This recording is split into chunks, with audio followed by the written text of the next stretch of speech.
kids like me feel like they don't belong. And I had to work to overcome that question that I always ask myself, am I good enough? Am I good enough to have all of this? Am I good enough to be the First Lady of the United States? Le syndrome d'imposture. Pourquoi les femmes manquent-elles tant de confiance en elles? Elles ont de meilleurs résultats scolaires que les garçons et décrochent les mêmes postes que les hommes. Pourtant, la plupart d'entre elles doutent de leurs capacités. Elles sont en proie à l'autodévalorisation. Ce sentiment a un nom, le syndrome d'imposture. Mais qu'est-ce que ça signifie exactement? Le syndrome d'imposture, c'est le paroxysme du manque de confiance en soi. On ne croit pas en ses capacités, on est certain qu'on n'est pas à sa place et que d'un moment à l'autre, on va être démasqué. Ce phénomène a été identifié dans les années 1970 par Pauline Ross Clance et Susan Imes, deux psychologues américaines. Les personnes qui en souffrent pensent qu'elles ont réussi grâce à la chance, à la sympathie des autres ou qu'il s'agit d'une erreur de casting. Le docteur Pauline Ross Clance a établi un test psychologique, l'échelle de Clance du phénomène de l'imposteur. Il permet de déterminer à quel point on souffre de ce syndrome. C'est une auto-évaluation en 20 questions que l'on peut trouver sur Internet. Les études montrent que les femmes ont moins confiance en elles que les hommes. Elles ont tendance à minorer leurs compétences et leurs succès. Comment on se défait de ce syndrome de l'imposteur qui revient tout le temps dans les interviews que je fais avec les femmes, où Christiane Taubira dit « j'ai réglé mon compte avec la peur », par exemple, avec la peur d'être une imposture aussi. Je pense que c'est en partie une réalité.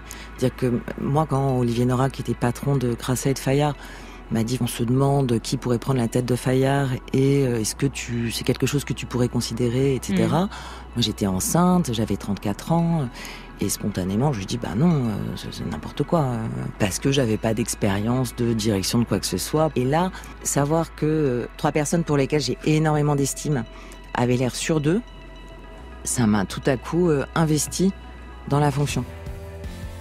Une autre recherche établit un lien entre le manque de confiance des femmes et leur faible accès à des postes à responsabilité. Les spécialistes en ressources humaines le confirment. Dans la majorité des cas, une femme doit se sentir totalement prête avant de déclarer son intérêt pour un poste. Ce manque de confiance en soi s'explique par des siècles de domination masculine. Longtemps, les femmes ont subi le patriarcat. Longtemps, les femmes ont été exclues de leur destin et ont intégré une position d'arrière-plan. D'où la peur de prendre la parole au milieu d'un groupe d'hommes ou de demander une augmentation. Et même si elles osent, les clichés de genre sont encore puissants et les femmes n'échappent pas aux stéréotypes. Une femme aux commandes est jugée comme manquant d'empathie ou pas assez féminine.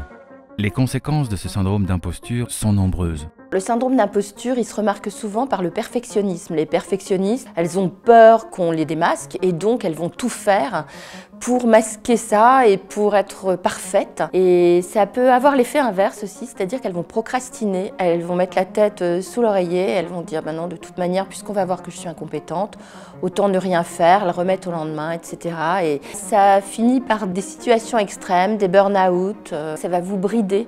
Vous n'allez pas aller postuler un poste qui vous intéresse parce que vous ne vous sentez pas à la hauteur. On va être complètement invalidé dans sa vie à cause de ce syndrome d'imposture et ça peut avoir des conséquences encore plus graves chez les très jeunes filles qui mènent par exemple au désordre alimentaire ou à d'autres désordres psychiques. Aujourd'hui, 14% des postes de direction en France sont occupés par des femmes, alors qu'elles représentent 48% de la population active. Mais ce n'est pas une fatalité. On peut apprendre à croire en soi et le transmettre à ses enfants. C'est valable pour toutes les femmes, même celles qui doutent d'elles depuis l'enfance. Surtout, vous pouvez briser la chaîne et élever vos enfants dans la confiance en soi. Le syndrome d'imposture n'est pas irréversible, il est fluctuant. Et si tant est qu'on veuille bien résister aux injonctions sociales, culturelles de notre époque, on peut tout à fait changer la donne. Alors il y a aussi le fait qu'on vieillit et qu'en vieillissant, on prend confiance, on se connaît mieux, on s'accepte, on s'assume, on se détache du regard des autres. L'idée c'est de s'inspirer de femmes qui, elles, s'en sont débarrassées très vite, qui sont plutôt des badass, comme on dit dans notre livre. Et donc on croit à l'exemplarité.